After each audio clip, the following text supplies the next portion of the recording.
Chinese conglomerate King Wai Group began investing in Thailand almost 10 years ago. Financial institutions, and even despite COVID, has managed to increase its income.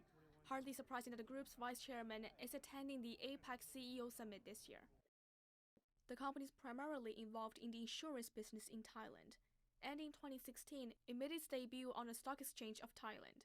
It's found serious advantages to working in both. See a lot of cultural similarities. So when we first came to Thailand, working with different staff or different people and meeting different business partners, we feel actually at home. As you know, in China, the technology is almost 2 or 3 generations ahead of other nations. A lot of the technology can easily adopted to local market.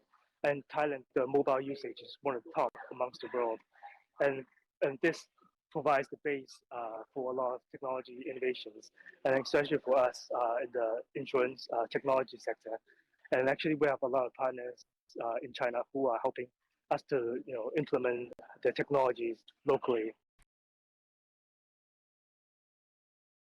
If we compare China trade with the Western markets, the US, European markets, and the China trade with some of the ASEAN and APEC countries, you'll see that actually the growth has been particularly impressive, right? Even in the last 2 years of COVID, right, the growth has actually way surpassed the growth rate of what we saw at the traditional Western markets.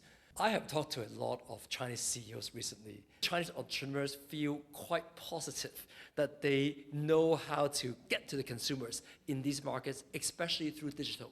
So all our digital companies, right, all the internet companies, a lot of our consumer companies, they're all looking at these as big end markets. I think that the digital economy in these ASEAN countries right now is actually growing very quickly.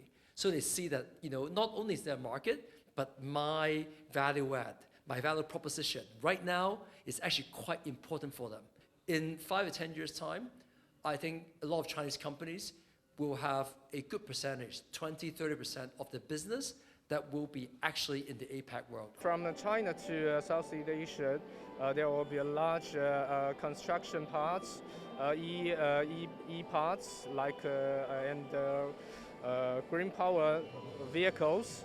And import-wise, we think the fruit from Southeast Asia should be largely increased. For example, we have launched a unique service during the Thailand during seasons.